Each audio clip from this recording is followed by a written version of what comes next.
short stories. Short stories, yes, and selling them, and how to make money off your short stories. Actually, how to use them to market and improve your writing and your career, and there's a whole bunch of stuff we can do with short stories. And I only got about a half an hour, so I'm going to run through a bunch of this stuff, and I'm mostly going to focus on the marketing. So let me tell you who I am. I'm an international bestseller. I've been in the publishing industry for, since 1980s, early. And so I was traditionally published, and I am now indie. I own a publishing company. I owned one back in the 90s when it was uncool. And I was also the editor of the magazine of fantasy and science fiction. I also edit Fiction River now. I've written over 200 novels, written and published. And I have written and published over 400 short stories. And let me tell you, I also do a lot of work in and out of movies and TV, and my short stories are one of the things that end up getting optioned the most because they're the right length for movies and TV people. So short stories, everybody thinks, oh, I write one, I wasted my time. No, you didn't. If you like short stories, you should write them. And if you have no idea really how to write a short story, I have a lecture on that. We also do classes at WMGworkshops.com. Click on the link for online classes and go to lectures. And I have a lecture on how to write a short story. And I'm not going to take any time from this short panel to tell you how to write one, because I've already done that. I'm going to tell you how to use them and how to use them effectively. The only thing I did not say in that class, well, there's probably a lot I did not say in that particular lecture, but one of the things I did not say is something I actually said on the space opera panel yesterday, is that instead of doing a Bible for my world building, I actually world build by writing short stories. And I do that. I write in multiple genres under many names, so I've written in all the genres, and I write under many pen names. So I do that in romance as well as in mystery. I do it in science fiction. I do it in space opera. I write a lot of short stories. Sometimes like a character walks on the scene, and I want to know who that guy is and what his backstory is. I write a short story. And sometimes it turns into a novel, but usually it's a short story. And I put it out there. I'm going to talk to you something. This is an indie conference, and I'm going to tell you to go traditional with your short stories, which is totally weird, okay? There is a reason for that, and it is a marketing reason. What we're trying to do as writers is build an audience. And we do it a bunch of ways. We're going to have talks on Amazon ads. We're going to have talks on how you use your newsletter to gain more readers, how you do all this other stuff. Well, one of the things you do is you write short stories and you market them traditionally. Most traditional publishing companies end up giving you a good contract. You've got to watch your contract with these folks that have term limits. For example, in science fiction, fantasy, mystery, there are the Dell magazines, and their contracts will then release you. Once they've published your story, they will release it back to you to publish electronically and do anything else within 3 months of publication. So you can leverage their audience to build yours. Now, what do I mean by that? What I mean is that if you submit a story to one of those markets, and it's going to take a year or two to go through the various markets, there's a lot of them, you will then have advertising in their magazine. Think about it. I'm going to use the Dell magazine simply because I know this for a fact. To advertise in the Dell magazines for a half-page ad, it's $1,000. So it's $2,000 a page. You write a short story, people actually read what you do, they actually like what you do, you have a proper bio on top of it, you get paid to publish that short story with them, and let's say your short story is 10 pages, you've just made $20,000 in advertising on top of being paid for it. And that doesn't mean you can't use the story. I tend to publish my short stories as standalones, which helps me in the Amazon algorithms, and I'm constantly publishing something. And then I also use them every Monday. I put a free short story up on my blog, but see, I publish 400 short stories plus, so I have a lot of them to go through. A friend of mine who doesn't have that many, he publishes one a month up on his blog for free. There are a lot of readers in the world who do not have money to buy books. They can't join KU. They can't do anything. They are busy waitressing and trying to build their families. But those folks are all on Facebook. They're all on Twitter. They're doing stuff. And they are so grateful to have a free short story that then they publish the fact that they're, they retweet it, they do all this other stuff, they say thank you, and once they start making money in the world, they become your most rabid fans. It is an amazing thing. I did not know that happened because one of the hardest things about publishing my short stories on my blog every week, and I take them down, they're only up for a week, and then another new one comes up, is nobody says anything. They don't respond. They don't say anything. You can see your numbers kind of go up, but were they visiting my weekly business blog or on Monday, or were they actually, I never go deep into those numbers because I have a life. And so, I just say, okay, that's what's going on. It turns out that they're actually reading the short stories. And they tell me later, they'll say, I read a romance short story of yours, and I'm a science fiction reader, and I thought I'd hate romance. But I actually really loved it, and now I read a ton of romance. It's like, wow. So you get all that anecdotal evidence back and forth, and people will say things like, I read your business blog, and then I decided that because I read your business blog every week, I should see if you actually are a real writer. So I read your short story and went, wow. And then they start reading my other stuff. So short stories are probably the best loss leader you can have. Now, I'm assuming you guys know what a loss leader is, but I will just give you the one definition. In marketing, what a loss leader is something you give people for free so that they will then come into the rest of your ecosystem and your world. A free short story is one of the best, because if you believe in your work, then they are going to, the first one is free, and folks will come and they will read more of your stuff. Now, the other thing about the loss leader is you can use it for a whole bunch of other things. You don't just publish it the one time and it's gone. You don't just write it for somebody's anthology and it's gone. You bring it back up. So right now on my website, which is KRIS, WRITES.com, I have a short story up. It's called On the Trail. It's a romance that I wrote for a friend of mine who is a romance editor. It is about the election. Not this election, but journalists who work in the election who then, they're on the trail and they're covering elections. Gee, why did I put that up this week? I don't know.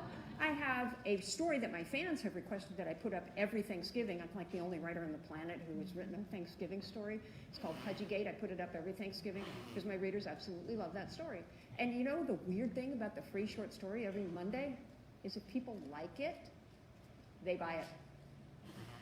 I had no clue that happened until I started looking at my numbers and I went, why is that short story, which is up for free, selling? It's because people read it, they know I take it down when the next one comes up, and they don't know how they're going to find it again. So if they really love it, they buy it. Who knew? A lot of my short stories, as I said, are in my series, and so somebody says to me, I'm doing an anthology. I'd like a reprint of yours. It's an anthology of reprints. Would you like to have a story in there? And often I will take a short story from my series and put it in that anthology I have. It's just yet another way of doing marketing. I don't have to write a new short story. It's already there. It already exists. They reprint it. Readers don't mind that you're new to them because it's just like doing a book bundle or anything else. If you end up in somebody else's anthology, you're being bundled on a topic with a bunch of writers that, somebody's going to come in and read it because, say, George Martin is in it, and there's your story. And so suddenly some of George Martin's readers are going to come and read your story. And if they like it, and that's the gamble, they will go on and read your work. This is where I'm going to stop and tell you that as an editor, one of my biggest frustrations about writers is they don't understand that short stories are marketing tools. And so when I put an issue of Fiction River together, and I ask my writers, I say, who are in that thing, I say, send me your bio. They tell me they live in Oregon with 6 cats and 5 children, and they went to school at Harvard, and I don't care. What I want is that they are the author of, 10 novels in X series, and this is their website, and how do you find their work? And maybe the last line could be, she lives in Oregon with 6 cats and 5 children. But that's only one line of it. You want to do it as a marketing thing so that when people finish that story, go, wow, that was the best thing in this anthology. I really love that story. How do I find more? Well, you find more by looking at that bio, and then they go to your website, or they go wherever they're supposed to go, where you pointed them to, so that they can find more. Same if you publish your stories as standalones. In the back, you have all that information. Newsletter, website, all the stuff that I'm sure you've been hearing all week. And you make sure that's there because, and what other stories you have, maybe 4 or 5 that are related to this, if they're in the series or in the same subgenre, people will go find them. You're still not done. You publish it standalone, then you can publish your own collection, and there is a difference. I know this drives me batty. An anthology is a group of short stories by people who are different writers. A collection is a group of short stories by the same writer, okay? So make sure you label that correctly. Most writers don't. You didn't publish an anthology if it's only of your stuff. Okay. You published a collection. And you can publish as many collections as you want. And you can shuffle them around. You can publish a collection of short stories that are cat stories, and then let's say 3 of them, and the cat stories are science fiction stories. Those 3 cat stories can go into a collection of science fiction stories, and one of them is a fantasy story, and one of them can go in your fantasy collection. So you can build as many as you want. So in that time, when you're spending that time between novels, you're writing this novel and you've got 3 months where there's nothing being released, you can repackage your short stories, you can market them in a different way, you can use them for all kinds of stuff. I just wrote a short story for a British website. They wanted something on beauty. Okay, so I wrote a short story for them on beauty, and they're going to end up promoting my stuff through this whole area that has nothing to do with writing. They just thought they needed content to bring people there, so they're using one of my short stories. And so I can then, you know, I asked her if I could do a reprint. I said no, but other things, I can market that story if I want to other websites and say, hey, would you like to reprint this story as, you know, for your makeup website, your beauty website. I know a lot of writers who do that. Again, I have a life of 400 short stories, so I don't do that as much as I should, probably. But it happens in reverse. That's the other thing, is that short stories, in particular, are really great ways to get yourself into foreign marketplaces. Now, there's a website that is not one of mine. It's called smithwriter.com. That's Doug Smith, not Dean. And Doug has an entire thing on his site about how to market to the foreign markets. Doug has made a living for something like 25 years as a short story writer. And he has how you market your stories to foreign markets. The thing is, English is the international language of business. So most people who are in business read in English around the world. And if they have a short story that they read, but they want to share it with their aunt or their uncle or their kid, and their kid doesn't read English, what they do is then they start lobbying book companies, believe it or not, to publish your story in their language. So once you're on that company's radar, then they say, oh, you know, that's the one that they wanted us to do a short story on, but that person has novels, that would be more cost effective for us to do the translation, and it works across. I have a lot of stuff in Italian because some Italian fans started reading my stuff in English and they like it. Same with Russian, of all things. You know, it happens all the way across the board. You can wait passively, like I do, until people contact you, because as I said, 400 short stories, no life. Or you can actively market like Doug does. And that's, you know, one way of marketing short stories. Foreign, overseas, and a lot of them do them in English. You can also use Raylon.com and a whole bunch of other sites that will tell you who is doing an anthology right now. And you can write for that. Do it as target practice. We do what we call the Anthology Workshop every year through our in-person classes, which is an exercise basically in getting writers to write 6 short stories in 6 weeks, and then we talk about putting them in anthologies like Fiction River. And we do that. We're doing the next one here in Vegas. It's a great exercise in stretching yourself as a writer and learning how to write things that you don't normally write, and bringing in, other aspects of your writing that you can then take to whatever you're working on and learn it in other ways. But, we never show up on places like Rayline because we don't advertise it, but a lot of anthologies do. And they also, if you go to Kickstarter and Indiegogo and everything else, a lot of publications will, as one of their perks of their Kickstarter, have an open call at submission. Strange Horizons, I think they just maybe have like 3 hours left on their Kickstarter. That's part of their Kickstarter right now. So you can, go, and if you join them as part of the Kickstarter, then you become part of the open submission. It's a really cool thing. And so you can use short stories in a whole variety of ways to increase your career. And they shouldn't take you much time. Now, I know some of you had creative writing classes, and some of you have MFAs. I met Kevin J. Anderson of Dune fame in a creative writing class in college. And the assignment that we had in creative writing at that class, a semester-long class, was to write one short story. If it takes you a semester to write one short story, you're doing something wrong. Okay, so get that out of your head. You can write a short story in an hour, especially if you're writing into the dark. You can write it in a day. You can write it in 2 days, and you shouldn't spend a lot of time rewriting. You heard Dean earlier. And so, a short story is something that you can do when you don't have the time to focus on something longer and larger. And I would recommend that you do, if you like short stories. If you don't like short stories and you don't like form, this probably isn't for you. But most of us ended up reading a lot of short stories over time, and most of us enjoy them. So commit short story. Now, I have a couple other things. I'm going to just double check and make sure I hit them. And otherwise, I'm going to open. No. I did miss it. I knew it. All right. Newsletters. All this promotion stuff that you do. You can give out your short stories as a loss leader on your newsletter. If people join, you can give them that instead, or a collection, instead of doing a novel. If they're already fans of yours, they probably haven't seen the collection, but they have probably read your novel. If you have new people on your newsletter and you're trying to grow your newsletter, then you give them the first book in your series. But collections for the established fans is a really great thing.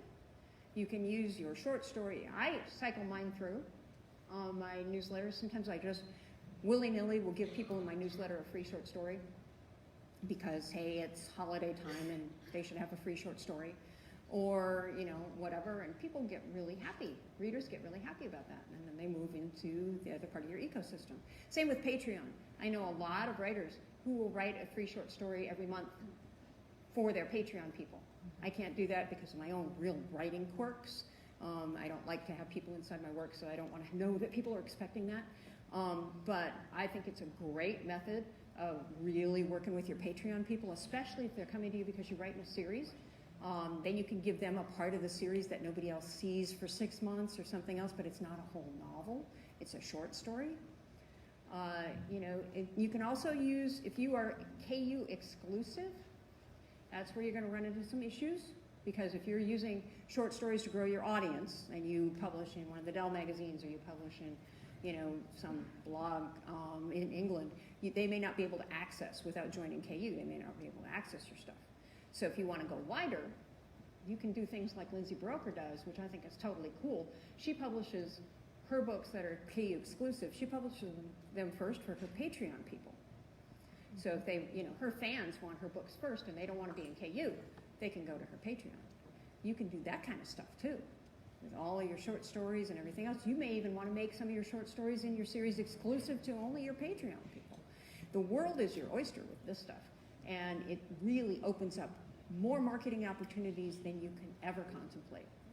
Now, I mentioned earlier that a lot of my stuff is optioned and stuff in Hollywood because of short stories. Some of it is because they see it in like a major anthology, or because this is the deep dark secret of movie people. Something happens out there and zombies become great and everybody wants a zombie thing, but they've already optioned Seth Graham, and they've already optioned all this other stuff, and everybody's got them. So what do? They go on Amazon, and they search, and they go zombie books. Now, nobody in the movie industry is in KU. They're just not. And the stuff that happens, they don't have the time for it, and their readers just don't deal with it. So you have to be wide for this to work. They'll go zombies, and oh, hey, this person has a zombie novelette or a zombie novella, which is just about the perfect length for a movie. Novels are too big, to be honest with you. Short stories are about the right size, because a screenplay is 120 pages long. So, and it's double spaced and everything else. So they really love the whole short story thing. And so I often get my short stories picked up because something got hot over here. It was a zombie, or it was a vampire, or, this kind of holiday romance is really big on, the Hallmark Channel.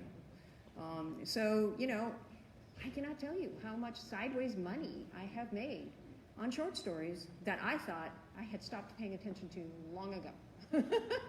It's just one of those benefits of doing short stories. So I am like this super passionate person about short stories. I feel like they are the deep, dark secret of being a writer, because you can use them for so many marketing things, and writers never think of it. They think, oh, why am I wasting my time writing a short story, when short stories open the whole world to you. And they get people to, how many of you have stood in line at the bank and you're reading something on your phone?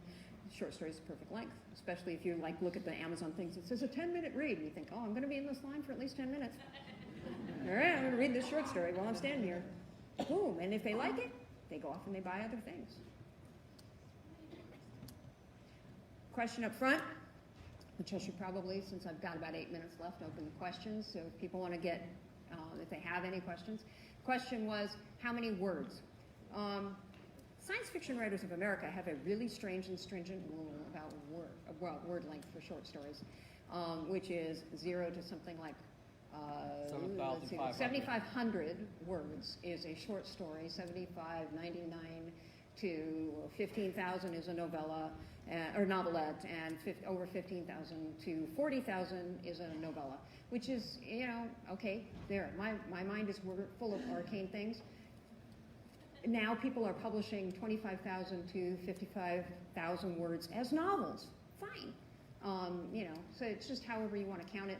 But do realize that if you're going into the traditional markets, when you're talking about something like a short story, it should be 7,500 words, and above that, it's a novelette. They are not going to want to buy your novellas very much, because that takes up a lot of real estate in their magazines.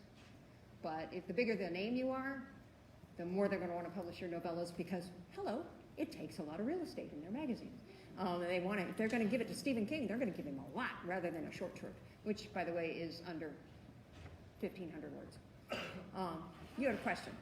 Yeah, so you do a lot of writing cross-genre. Do you do it under your own name? Do you have different brands for each of those? Or is it all, because I've heard conflicting information on whether you... There's a lot of good and conflicting information, and stuff is changing all the time. I write under multiple names. Some of that is because I started writing in the 80s, and pen names were essential if you jumped from, say, romance to science fiction. You had to, because the whole numbers game in traditional publishing could take me 3 hours to explain to you, but it's about that. So I have 2 established pen names, Christine Grayson in paranormal romance and Chris Nelscott in mystery, in addition to Christine Catherine Rush, which is kind of my umbrella name. If I were starting now as a writer, I would think long and hard about whether or not I have a pen name. I have a number of other pen names that I do use, because I don't have the luxury of that some of you people have, of being exclusive, for example, because I have been wide my entire career, and so I piss off readers if I go exclusive. But I have some pen names that are exclusive, and I don't tell anybody who they are. And I use them for experimentation. And I also, because I'm a weird writer and we all have weird insecurities, there's a couple of things I don't want anybody to know I even think about, let alone write about. And those are also mentioned. If you're not that weird, I would say don't worry about pen names. Unless you're writing erotica and middle grade, you're going to need pen names. So yeah, and I do branding for all of them. It's all different. So Over here. So do you create individual, how do you handle the covers if you're publishing a bunch of standalones? Well, I have a publishing company, in which Dean and I founded. I'm married to Dean Wesley Smith, in case those of you who don't know that. We founded in 2009 when we realized this indie thing was going to go. We'd already had a publishing company in the early 90s, and we realized that we did all our covers up front, he and I. He did most of them. I kind of like pointed and said that art. Then we ended up hiring a graphic designer to do most of our covers. So yes, we do individual covers, we use stock art, we do all of that stuff, but I have now farmed it out to somebody else to do all of that, and she's marvelous. And fortunately, she gets to think about most of that stuff. I don't, but yes, you will need to do that. You don't have to spend tons of time. I mean, I still have on barnesandnoble.com, which I cannot pull down, a PowerPoint cover from 2010 on a short story that is still in the top 10 cat cozies on Barnes & Noble, and I'm not going to touch it. It has a completely different cover everywhere else, but there, I'm not going to touch it. So, you know, people buy what they buy. Yeah.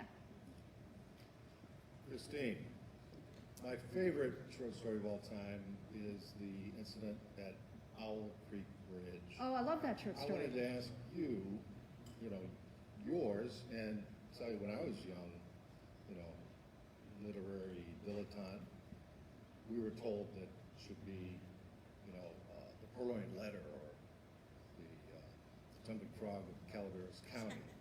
Now that I'm old and still wondering, you know, what it is that makes a short story great, because let's face it, when we get to our age, life is a short story. And unfortunately for a lot of our young people today, it's an even shorter one, you know, which is no joke. And I hear and read that George Saunders has become a literary lion. And I really think that he should be, because he's not just a great writer, but a teacher. And you seem to have that same kind of, Oh, well, thank you. yeah, well, you're welcome. So you want to know my favorite short story? Particularly, and then if you like George Saunders, tell us why he is so good, and if not, what you think, why he's become so successful in that genre. Well, I don't read a lot of George Saunders, but the other stories you've mentioned, Occurrence at Owl Creek Bridge, which is one of my favorites, and The Jumping Frog of Calaveras County, and all of those things. The reason we remember them is because they're powerful. Short stories are one big punch of emotion, and they're often a good story. As you know, story. That's what we are, guys. We're not writers. We're storytellers. And so, as storytellers, we need to focus on the story as well as the characters and everything else. But we also have to give the emotional payoff. And every story he listed had an emotional payoff. My favorite short story are actually short novels. Long-term short novels now is what we'd call them, novellas. Rebecca by Daphne du Maurier, which I reread all the time, and The Great Gatsby, which is published as a novel, but it's really about 25,000 words. It's not very long at all. And then there are other short story writers that I absolutely love. I am a big short story fan. So you had a question, sir, over here. I'm going to get his questions, and we end on one last thing, and then I will. No, I guess, back to, I guess, what you said. How did you find out people seeking out short stories? My book of short stories. I'm just curious, best place to go to hopefully, you know, get some traction. Get some traction as a short story writer or as a writer? No, as an interest or somebody to, you know, hopefully get lucky and market it. Somebody, you know. I would say go to Ralan, RALAN.com. I'm sure a number of other people have. Duotrope is another one. .com. They let you know where all the stuff is being marketed. Also, take a look at Year's Best Mystery, Year's Best Science Fiction, Year's Best American Short Stories. They have a whole series of those, and in the back they list where they got all of their short stories from. Now, with the Best American Short Stories, you always have to look to see if they pay in the back, because they're usually non-paying markets, and I don't believe as professional writers we should ever give anything to a non-paying market. So you have to doubly, you know, check that out. But that's a really great place to start, is the back of all of those, because they list all the places, and you'd be surprised how many there are. So I guess we're out of time. I got 23 seconds, so I'm going to use them to say thank you very much for listening.